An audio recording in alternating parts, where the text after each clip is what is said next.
Hello everyone and welcome to Tomoyo Fighter, and what a tasteful and appropriate title screen. We have many characters to choose from, including Japanese celebrity Hard Gay, but let's just stick with Tomoyo.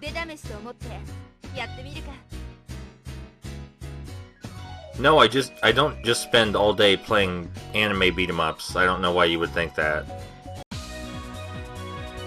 So Tomoyo Fighter is, well, yeah, it's a beat-em-up. You knew that already. We have a basic punch attack with a very, very short range.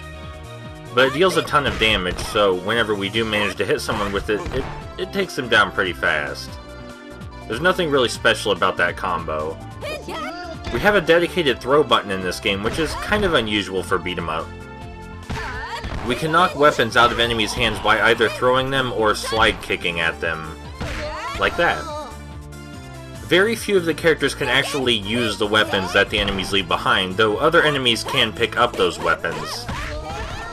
When a character in this game can use weapons, it's usually because their standard fighting moves are kinda lackluster. But not Tomoyo. Tomoyo has this special attack that just creates a giant wall of kick in front of her, and you can use it to pretty much curb stomp everything. Even the bosses. Especially the bosses. As you saw just there, when we get knocked down, we can kind of roll around on the ground like in a fighting game. And of course, you saw me trying to kick an enemy on the ground just there. This game does encourage hitting enemies while they're down, which again is something kind of odd for a beat-em-up.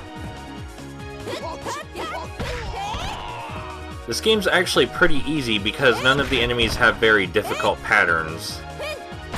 They also don't do very much damage. Like, you saw that knife guy barely took any health away from me. Their single hits do so little damage because this game has a big focus on avoiding being juggled. It's very easy for enemies to juggle you when they start going. It takes a very long time for the juggling to be so detrimental that you actually start to die. Like, if you finish this game with under 7 credits, then you weren't paying attention at all. This is definitely a game you could totally just button mash your way through, which is a shame.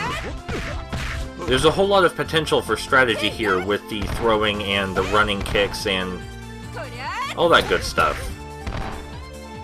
It just doesn't really make great use of it, though. There are a few situations where you need to roll out of the way of oncoming enemies, but those are very late in the game. This is where the game first introduces you to enemies that ride inside vehicles. Enemies inside vehicles cannot be attacked directly, you have to blow up their vehicle first. Though that's not really a problem. That guy with the briefcase is on our side for now, but he won't be later. I feel kind of bad talking so little about this game's design, but there's not really a whole lot of design there. You don't really need to do much. If you wanted to, you can kind of just go through the entire game spamming Tomoyo's special attack. It fills back up pretty easily. There are some kind of interesting things about the game, like the enemy's primary means of offense being to juggle you, and you can't really juggle them back. It's kind of interesting. I've only seen juggling really used as a player mechanic, not as an enemy mechanic. I think for the most part the game is riding on its style and its absurd crossover humor. Like, there's really no other game you can play where you play as Hard Gay and Tomoyo right alongside each other. That's never going to happen again. So that's probably where a lot of the appeal comes from. So the bosses you can super easily curb stomp using Tomoyo's special attack. We're gonna fight against Briefcase Man a little bit more fairly, though. He's still super easy. All the enemies are super easy.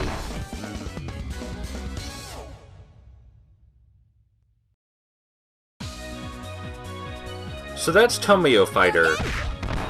Like I said, the main appeal is just kind of the absurd concept. There are some neat things about the design, though, like I said. The enemies can juggle you, and there are enemies that have a tendency to ride back and forth in vehicles. But those are almost the only two things that really stand out. By the time the game gets difficult enough that you have to actually use strategy, you're already on the second to last stage. I mean, I really like the weird art style. It's easy, it's kind of fun, not terribly deep. Doesn't explore its mechanics very thoroughly. Definitely not one of the best examples of the genre.